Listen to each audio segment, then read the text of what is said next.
drugs. You know, I was speaking to the head of Mexico because I complain constantly about people pouring in. Now our border is the strongest border we've ever had. We've gone from the worst border ever in history to the strongest border. But I was speaking to the president of Mexico, a very wonderful woman, actually, and I said, we were talking about drugs. You can't let people come through your country and come into the country. You know, I was not that nice, but they understood what I was saying. And she said something that really got me. She said, I said, you're not a big drug-taking nation? And she said, no, we are not a consumer.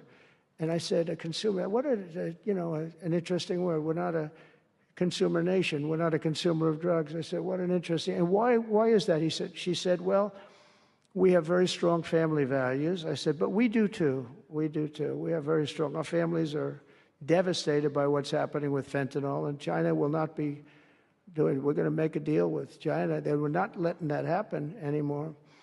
And I had a deal, by the way, before I left. I had a deal with President Xi where they were going to give the maximum penalty to anybody making fentanyl and sending it into the United States. And their maximum penalty is the death penalty, and it would have stopped. But when the election turned out to be a rigged election, but that's okay. When an election turned out to be, it was an election that shouldn't have happened. All the things that happened. I'll give you an example. We wouldn't have had October 7th, Israel attack.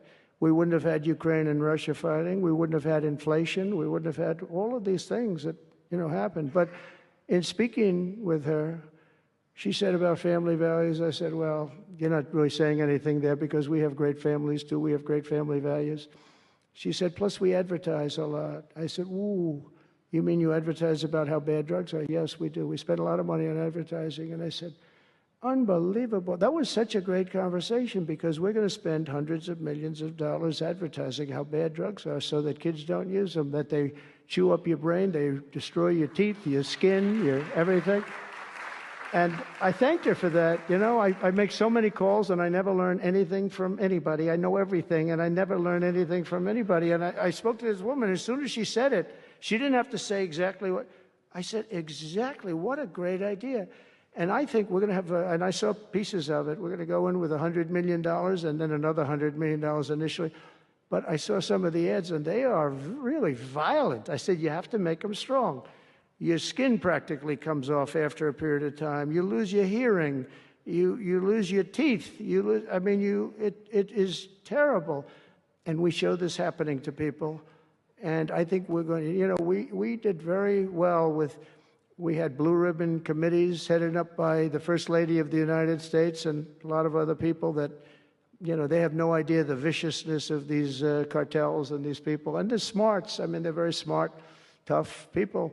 Making a fortune, by the way, an absolute fortune. But we got it down 18%, which was a record. But 18% is not great when you think about it. I think we could get it down 50 or 55 or maybe even 60% with advertising. So she really gave me something. I was going to call her and tell her that she did, but now I don't have to call her because she's going to be seeing this right now. So to the President of Mexico, thank you very much. I appreciate it. But we're going to do a great advertising campaign saying how bad it is, how drugs are so bad for you.